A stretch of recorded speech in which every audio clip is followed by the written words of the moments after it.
All right, housing. It seems we rarely have enough of it in this country, with constant talk of housing supply shortages throughout our cities. Now, last week, National Cabinet met here in Brisbane to discuss potential solutions, announcing a $3.5 billion worth of incentives for state governments to boost supply and improve affordability, plus a new Help to Buy scheme where the government will offer to support the home purchases of 40,000 low to middle income families by chipping in with up to a 40% stake. Joining us to discuss all this and more is Head of Property Market Research at Propertyology, Simon Pressley. Simon, welcome back to the Savings Tip Jar. Oh, thank you very much. It's always good to have a chat to you two gentlemen. Anything housing, you won't shut me up on. That's what we like to hear, Simon. And you're becoming quite the good friend of Savings.com.au, so it's good to see you back here once again. We didn't scare you off last time. But yeah, the first question in that, Dom touched on it. So $3.5 billion extra in the National Housing Plan. Just more broadly, what did you make of it? As usual, we've got the animals running the zoo. They sound like politicians are the masters at sales pitches and making themselves sound like they're taking things seriously and come up with wonderful initiatives. But it's a drop of beer on the pub floor at the end of the day. 1.2 million homes sounds like a lot, doesn't it? But at the end of the day, we build roughly 200,000 every year. They've pledged 1.2 million over 5 years. Is averaged out to 240,000. So it's not groundbreaking stuff. What people need to know is governments won't be building that. They're saying we would like to, so it's an aspiration. Collectively, the federal and the state governments would like to see 240,000 homes built per year. But at the end of the day, no state government, no federal government will be building it. Between the 8 states and territories and the federal government combined, they collectively own 400,000 homes in this entire country, and it's taken them 230 years to build that. So make no mistake, the 1.2 million sounds like, geez, these guys are really going out of their way. They won't be building that. At the end of the day, it will always be dependent upon the everyday Aussie and whether they want to buy a new home or whether they want to buy an established home. And if Australia's really serious about properly addressing the housing shortage, we need to look at all of the things. We have never had a problem in this country constructing homes, and we don't have a problem constructing homes now. There are 3 components to supply. Constructing new properties is one component, and I'd argue it is the least important of the 3 components. The other 2 components is rental supply. So that's got nothing to do with building homes. That's all about someone owning a property and adding it to the rental pool. Now, whether that's a state government, a federal government, or a private investor, that's rental supply. It's got nothing to do with construction. It's about supporting investors or otherwise known as suppliers of rental accommodation. And frankly, the 8 states and territories and the federal government, whether it's the blue team, the green team, the red team, they've been deplorable at doing that for much of the last decade. And that's why Australia's in the mess now. This has got nothing at all to do with construction. If anything, we should have a housing surplus right now. People have forgotten, it's not that long ago. We closed the international border for 2 years, and Australia had our lowest population growth rate for more than a century. We've got to go right back to World War One. And we come out of COVID with the biggest construction boom that Australia's ever had. So we should actually have a housing shortage. What we've got is a crisis in regards to supporting aspirational investors and a crisis in regards to mobility. Most Australians don't spend their entire life living in the one home. Their life changes multiple times. First home buyers, upgraders when they get a family, getting into a nicer home when their incomes increase, downsizing when they're entering retirement. Their life changes all the time, but unfortunately, state and federal governments don't have policies in place that support that mobility. So mobility and investment are the policies that need to be focused on. Construction will take care of itself. But it's not governments that fund that. It's the private individual Aussie Australian that will fund that. So we then need to look at credit policy. Does the credit policy, if we break the buyer demographics down into first home buyers and people expanding families and investors and lots of stuff, does the credit policy support each and every one of those buyer demographics? And the answer is no, it doesn't. What about this new 40% equity scheme, the new Help to Buy scheme? Do you have any general thoughts on that and whether it helps address fundamental issues? I do admire the thinking outside the square, and frankly, that's what we need to do. Humans can be really intelligent. We can put, man on the moon, but we can't do some really, really basic things about how do we provide enough accommodation and the right type of accommodation for the different types of humans at different stages of their life. We've been terrible at that. So I applaud the initiative. At the end of the day, though, we're talking, up to a maximum of 40-odd thousand, people over a few years. It's not going to do anything to the housing shortage, but I do admire that, the thing outside the screen. But we're talking about people either as an individual with a maximum income of $90,000 or as a couple, a maximum of $120,000. So most households earn a lot more than that, so they're not eligible for this scheme. But the fact that they're looking outside the square and they're saying, we've come up with a way of helping, I guess, those who are more disadvantaged than others to potentially get in the market, I admire that. I admire the fact that they've actually put their hand up and said, yeah, you can get into this scheme with a 2% deposit. But yet, if we talk about other policies, people would be saying, 2% deposit, that's high risk. But they're saying we're actually going to, fund someone into a home with only a 2% deposit. So if we can do it for them, maybe we can look at that somewhere else. Because one of the biggest barriers for someone becoming not just a first home buyer, but someone upgrading their home or becoming an investor is raising that deposit. So we've got a credit policy that sort of says unless you pay mortgage insurance, you need a 20% deposit. Well, hang on. We've got a policy here that says you can do it with 2% deposit.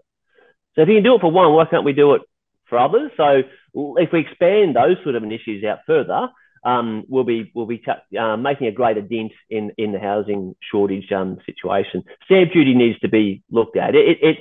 Again, that's not just a first home buyer issue. That's the upgrader. That's the investor. Scrap stamp duty in every state in Australia and replace it with an increased GST would be something that I've been sort of advocating on for quite some time. For sure. And to our next question now, like you at the top of the show, you said that that mobility is an issue, and this kind of feeds into this question as well. So it kind of seems like state and federal governments have recently introduced policies or are talking about policies that are kind of at odds with one another. So various states have introduced rent caps or rental freezes and making it harder on investors to invest and have their own, hopes and dreams while supplying a large supply of the rental pool. And then there's the feds recently with all these housing supply policies. Who's actually going to buy these homes? And what are your thoughts on that? Are they sort of introducing policies that are at odds with one another? They definitely are. It's a great question, Harrison. But unfortunately, it won't change. We saw during COVID that now and always, states have a heck of a lot more power than federal. That's just the way that Australia was built. Whether it's fighting the same germ that was flying all over Australia, but we had 8 different policies, as if the germ gave a rat's about which border of the sky they were crossing. And it's the same. It's the same with housing. We need housing in every state, but we've got different policies and different controls in each state, and they will always have a lot more influence on what happens to housing supply than any federal government. But look, at the end of the day, we go right back to the end of World War II. So we're talking 70 years. The ratio in this country of owner-occupied homes compared to someone living in rented accommodation has been 7-3. So for every 10 homes somewhere in Australia, 7 are owner-occupied and 3 are rented. It's been that way for 70 years, and that's world record stuff. We should be proud of that, but we should also recognise that it's not going to change. We're always going to need at least 3 out of every 10 homes will be rented by people. But we seem to have some thoughts on that one. We seem to have developed this really unattractive tall poppy syndrome in this country, where anyone who is sets goals and is financially disciplined and they have got something to show for that aspiration, that let's knock them down. Why is it that a segment of society are comfortable for the government to fund a property for someone to rent, but yet if a private individual wants to fund a property for that same person to rent, we want to have a crack at that same person. Because a lot of these policies, not just the ones we're talking about now, but over the last 8 years, the rental crisis that we've got has been caused by poor policies that frankly attack the rental supplier. And when you continually hit someone over the head with a baseball bat, eventually they go, I don't want to participate in this game anymore. It's no longer fun. And that's why we've got people living in makeshift accommodation, people with good jobs sleeping in a car or couch surfing, newlyweds who can't find somewhere to rent, can't afford to buy a home, so they're back living with parents. That's no way to start a life as a newly married couple. This is all caused by not acknowledging that we're always going to need rental supply. So how about we engage with those who have the capacity and the motivation to supply rental accommodation, and we'll have plenty. Because if that happens, you know what? There will be no increase in rents because tenants will have plenty of property to choose from. Whether it's food that we buy in the grocery store, or whether it's a shortage of oil that forces petrol prices to go up, or whether it's housing. If you don't have much, those who want it compete harder and prices go up. So let's work at providing more so that tenants have got more choices. There won't be a makeshift homes, and we won't have this intense upward pressure on rents. The policies they keep bringing in make the situation significantly worse, not better. Simon, I can recall several years ago when rents were either going down or were just remaining steady. And I think it was around 2016 or 17. And there was talk of a housing oversupply amid a residential construction boom, largely consisting of high-rise apartment buildings in capital cities. And people were expecting property price falls because of it. And I feel like the government wants to see a high-rise construction boom like this happen again, with all the talk of removing barriers to high-density construction. But so what's changed since then? Why is there more talk of a housing undersupply rather than oversupply? Well, your first point there is a very valid one. We've been talking a lot over the last couple of years about the intense upward pressure on rents, but people have forgotten that large parts of Australia, certainly in most capital cities, rents went largely sideways for close to a decade, a long period of time. So they shouldn't actually be, if we had good policies, we shouldn't, coming out of COVID, where we didn't have population growth, we shouldn't have what we're seeing now with such upward pressure on rents. The reason that rents went largely sideways before is because we had good policies in place that supported those who want to provide rental accommodation. We actually encouraged investing in residential real estate. But when you've got several years of attacking that, as I said earlier, the baseball bat eventually starts to leave scars and people go, I don't want to play this game anymore. High-rise stuff, one of the many problems when you put politicians in charge of housing policies is they focus more on what suits them rather than the buyer. So it suits governments to build up because it's a less drain on their infrastructure investment than if they went out, right? So I get their motivation, but at the end of the day, it's not the governments that are funding it.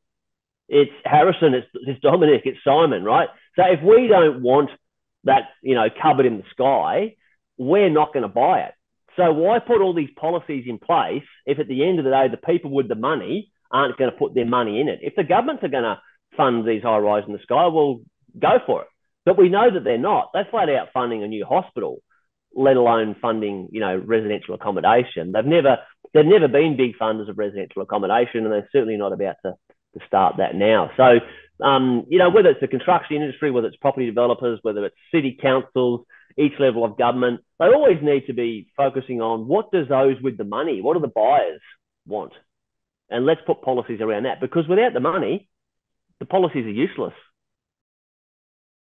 And just finally, Simon, and arguably the most important point, if the Lions win the AFL Premiership, what will that do to property prices around the Gabba? Love it. Oh, mate, definite property boom if that happens. No, but what would happen on a serious note would be a very, very happy Pressley household. Great to hear. Well, yeah, hope to see it, as obviously we're all Brisbane locals here. Simon, as always, great to have you on the podcast. Really appreciate your insights, and we'll hopefully hear from you next time.